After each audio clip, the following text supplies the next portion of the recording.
El prólogo de Orit, 10 de septiembre. Primero, las santas Minodora, Mitodora y Ninfodora. Eran tres hermanas biológicas y crecieron en algún lugar de la Bitinia asiática.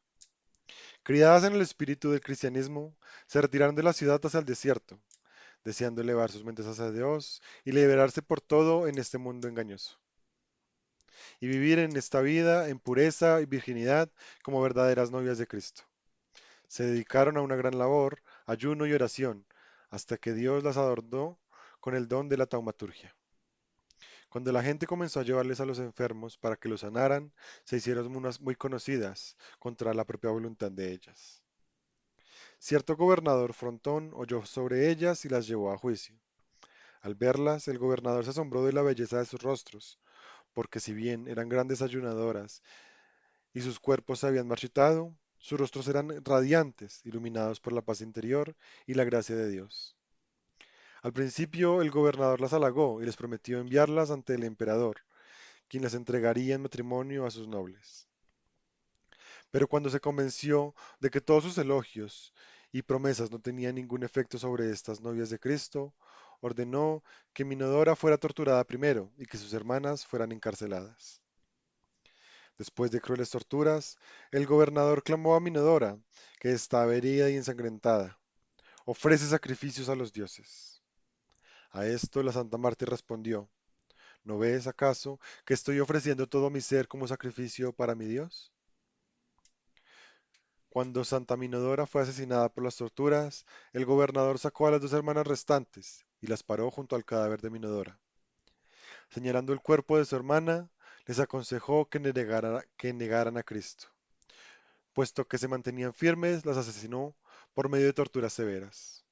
Justo entonces, un rayo cayó del cielo y mató al desalmado Frontón y a sus sirvientes. Los cristianos sepultaron honorablemente los cuerpos de estas santas mártires de Dios. Padecieron entre los años 305 y 311, durante el reinado de Maximiano Galerio, y hallaron descanso en el reino de Cristo. Segundo, Santa Pulqueria la emperatriz. Era hija del emperador Arcadio.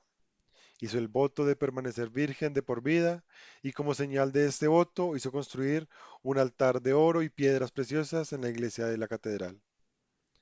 Reinó con su hermano Teodosio el joven. Pulqueria fue una gran celota por la fe ortodoxa. Ante su insistencia, el tercer concilio ecuménico que condenó la herejía nestoriana fue convenido en Éfeso. Construyó la famosa iglesia de la Santa Teotocos de Blaquerna en Constantinopla. Tras la muerte de Teodosio, se casó con Marciano, el emperador electo, pero vivió con él como si fuera un hermano. Descubrió las reliquias de los 40 mártires de Sebaste. Reposó en el Señor el 10 de septiembre del año 453, a la edad de 55 años. Tercero, Santos Apolo, Lucio y Clemente. Los apóstoles Apolo, Lucio y Clemente fueron contados entre los 70. Apolo, Hechos 18, 24 y 25, fue obispo en Esmirna, antes de San Policarpo. San Lucio, Romanos 16, 21, fue obispo en la Odisea, y San Clemente fue obispo en Sardis. Cuarto, las tres santas mujeres.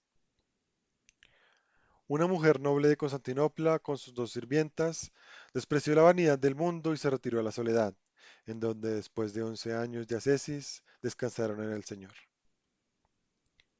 Reflexión. Los ejemplos de valentía y paciencia exhibidos por las mujeres cristianas martirizadas, miles y miles, han resplandecido con radiante gloria en todas las páginas de la historia de la Iglesia cristiana. Sin embargo, por tan asombrosos que sean estos ejemplos de mártires voluntarias, los ejemplos de los ascetas, conocidos y desconocidos, no son algo menos sorprendentes, ya que la ascesis no es nada menos que un martirio prolongado. Pablo, obispo de Monemvasia, le ha legado a la posteridad un ejemplo instructivo de mujeres ascetas. Mientras todavía era laico y recaudador del impuesto real, sucedió que se quedó en cierto monasterio, al ver a los cuervos que aterrizaban sobre los árboles frutales, cortando ramas con frutas y se los llevaban. Pablo se preguntó sobre esto y lo siguió junto con los monjes para ver dónde estaban llevando la fruta. Yendo así, se toparon con un bosque infranqueable. Los cuervos aterrizaban en la base del mismo, depositaban las ramas quebrantadas, llenas de frutas, y regresaban rápidamente. Pablo y los monjes investigaron y descubrieron una gruta en la que vivían tres mujeres ascetas. La más vieja les relató la historia de su vida. Era de ascendencia noble, de Constantinopla. Cuando su esposo murió, otro noble quiso tomarla como esposa por la fuerza. Sin embargo, ella decidió que después de la muerte de su primer esposo, transcurriría el resto de su vida en castidad. Por consiguiente, distribuyó su riqueza a los pobres y huyó a este lugar en el desierto, con dos de sus criadas sirvientas. Vivieron allí durante 11 años en ayuno y oración, no viendo a nadie ni vistas por nadie sino Dios. Dios el proveedor dispuso que las aves les trajeran fruta para nutrirse. Luego le pidieron al abad que les trajera la Santa Comunión. 3 días después de haber recibido la Santa Comunión, las tres mujeres santas reposaron y los monjes las sepultaron honorablemente. Contemplación. Contemplad las riquezas y la gloria de Salomón. Primera de Reyes 5, del 5 al 10. Como Salomón construyó un templo majestuoso para Dios y luego construyó ciudades y barcos. Como los gobernantes vecinos se asombraron de Salomón. Como Hiram le sirvió y la reina de Sabat lo visitó.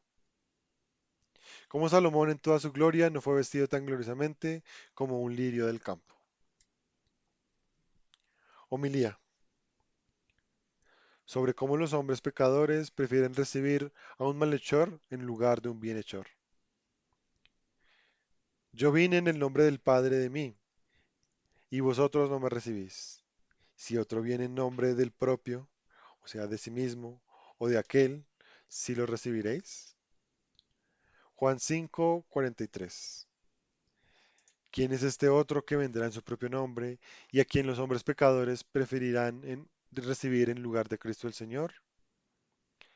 Es el quien no lleva la cruz y no camina por el camino angosto. El quien no es amante del hombre, sino más bien un aborrecedor del hombre. El quien no lucha contra el pecado, sino que lucha por el pecado. El quien ama la impureza y difunde la impureza. Él, quien es soldado de la muerte eterna y no de la vida eterna. Él, quien adula a los sin Dios y ama cada pasión y vicio. Es el anticristo. Él vendrá en su propio nombre y no en el nombre de Dios, y todos los que no recibieron a Cristo recibirán a aquel. Él será más estimado por ellos porque abrazará todos sus caminos torcidos y pecaminosos. Él será más estimado por ellos que Cristo, porque junto al difícil camino de Cristo construirá un sendero liso, como el hielo, sobre el cual los hombres se deslizarán fácilmente, sin pensar en el abismo al que los conduce. El Señor Jesucristo vino en nombre de la salvación eterna de los hombres, la vida eterna, la verdad eterna y la justicia eterna. El anticristo vendrá en su propio nombre, es decir, en nombre de la destrucción eterna, la muerte, la falsedad y la injusticia. Cuando el anticristo venga entre los suyos le recibirán gozosamente. De hecho, todos aquellos por quienes es difícil todos aquellos por quienes Cristo es difícil recibirán con gusto al anticristo, porque él y su camino les parecerán fáciles. Solo cuando sea demasiado tarde los necios verán que fueron engañados, pero no habrá salvación para ellos. Cuando comiencen a deslizarse por la noche eterna en las fauces de la serpiente fétida, entonces será demasiado tarde. El arrepentimiento no será aceptado y no habrá salvación. El incesto banquete de los pecadores terrenales y el anticristo se terminará rápidamente, en un abrir y cerrar de ojos, y la casa de la alegría impura se convertirá en una prisión sin esperanza, de remordimiento y miseria. Entonces será demasiado tarde.